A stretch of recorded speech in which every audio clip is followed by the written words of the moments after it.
Buenos días, profesor. El día de hoy le vamos a hablar sobre el caso de la empresa Fancy Shoes SAC. A continuación empezaremos con la siguiente pregunta. ¿A qué régimen tributario pertenece la empresa? Fancy Shoes SAC pertenece al régimen tributario especial de renta, o por sus siglas RER. ¿Por qué? Porque hasta el 31 de diciembre del 2021, que es el año del caso, cumple con todos los requisitos de la SUNAT. ¿Y cuáles son estos requisitos? Es persona jurídica, por sus siglas SAC, que fabrica y vende calzado. Su actividad está permitida por ley, sus ingresos son de 350.000 soles, por debajo del límite permitido de 525.000 soles. Sus activos fijos, sin contar el local o predio, es de 53.000 soles, que está por debajo del límite de 126.000.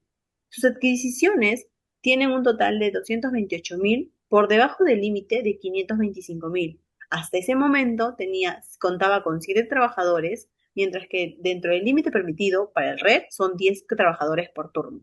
Emite boletas y facturas, que son comprobantes permitidos en el RED. ¿Cuáles son las obligaciones de la empresa en este régimen tributario? El IGB el 18% mensual sobre las ventas, sus impuestos a la renta el 1.5% mensual sobre sus ingresos netos y los libros obligatorios, que solo son los registros de ventas y registros de compras. Ahora pasamos a la siguiente pregunta. Los registros y libros contables que debe llevar la empresa, bueno, a continuación los identificaremos. En el RER, Fancy Shoe Sac solo está obligada a llevar dos libros. El primero es el registro de ventas, que registra cronológicamente todos los ingresos mensuales, tanto facturas emitidas a clientes de RUT como las boletas a consumidores finales. Es la base para poder calcular el IGB del 1.5% mensual. El segundo es el registro de compras. Registra todas las adquisiciones de materiales, insumos y servicios vinculados a la fabricación del calzado. Permite ejercer el crédito fiscal del IGB, es decir, descontar el IGB pagado en compras del IGB cobrado en ventas. Ahora sí le doy pase a mi siguiente compañero. Buenas, yo les voy a hablar sobre el punto del principio de contabilidad generalmente aceptados que debe aplicar para el registro de las ventas que ha realizado en dólares. Bueno, para el registro de las ventas en dólares aplican los siguientes principios de contabilidad generalmente aceptados. Tenemos tres puntos, donde el primer punto es principio de moneda común denominador. Como Fancy Shoe Sac opera en Perú, su moneda oficial de trabajo es el sol peruano. Amparo realizó algunas ventas en dólares recientemente. Ella tiene que convertir estas operaciones a soles utilizando el tipo de cambio vigente el mismo día de la transacción.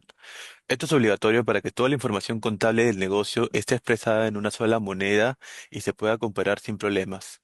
En el segundo punto tenemos al principio de vengado. Las ventas en dólares que hizo Amparo se tienen que registrar en el momento exacto en que ocurren. No importa si el cliente le pagó en ese instante o si le dio facilidades para pagar después. El ingreso se debe anotar en el periodo en que se realizó la venta, convertido al tipo de cambio de ese momento. Como tercer punto, tenemos al principio de prudencia, donde si Amparo vendió en dólares y el cliente le va a pagar después, es muy probable que el tipo de cambio varíe entre la fecha de la venta y la fecha del cobro. Este principio le exige registrar esta diferencia con cautela. El objetivo es no adelantarse a contabilizar ganancias por el tipo de cambio que aún no son reales o definitivas en la cuenta o la cuenta de la empresa. Tenemos lo que son los elementos del plan contable general empresarial, donde generalmente utilizamos los siete elementos, ¿no?, que cubren toda la operación de Fancy Shoes. En el primer elemento tenemos el elemento uno, que es para el efectivo y las facturas por cobrar. En el elemento 2 son para los insumos y los zapatos terminados. En el elemento 3 tenemos por las maquinarias, local y equipos que compró la empresa. En el elemento 4 para los impuestos a la SUNAT y los sueldos por pagar a los trabajadores. En el elemento 5 tenemos por el capital de la fundadora y en el elemento 6 y 7 es para registrar todos los gastos operativos como las planillas y la luz. Y bueno, los ingresos por las ventas del calzado. Le doy paso a mi siguiente compañera.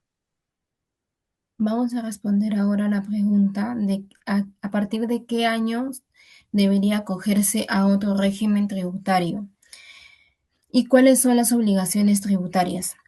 Eh, para responder esta pregunta vamos a analizar obviamente todos los datos proyectados referente al caso.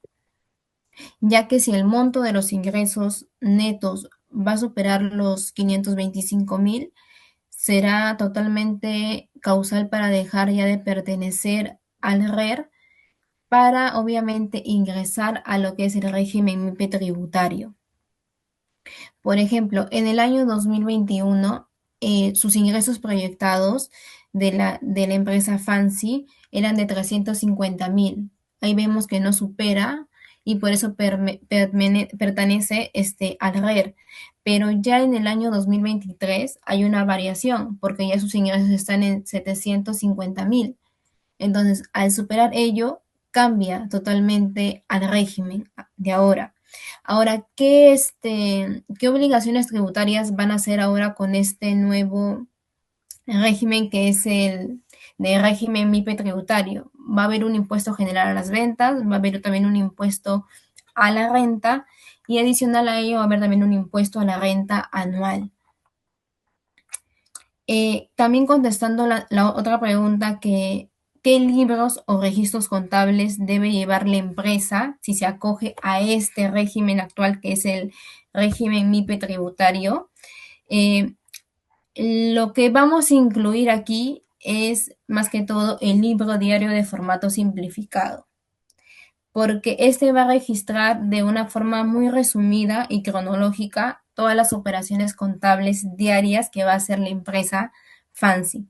Y esto va a reflejar todos los movimientos económicos en términos de cargo y también de abono. Pero también adicional a ello vamos a mantener lo que son los registros de ventas que inicialmente se mencionó y también el registro de compras. Siguiente, compañero.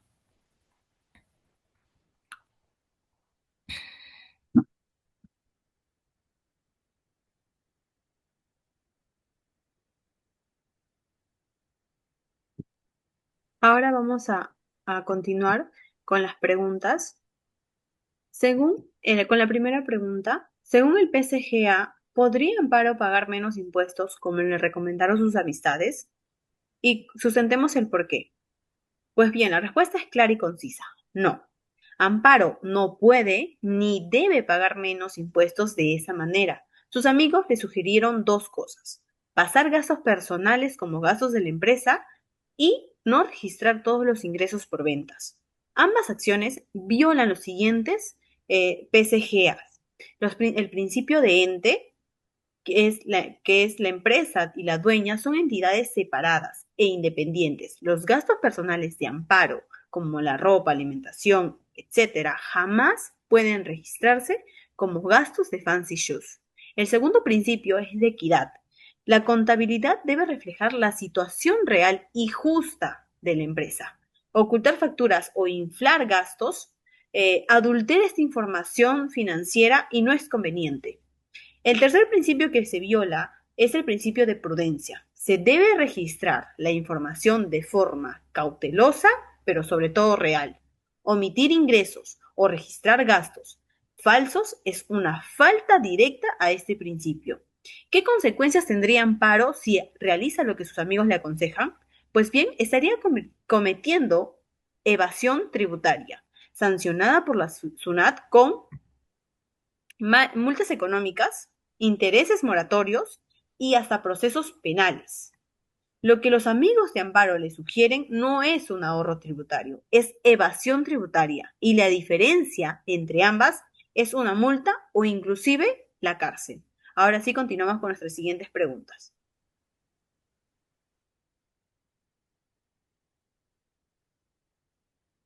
Ya.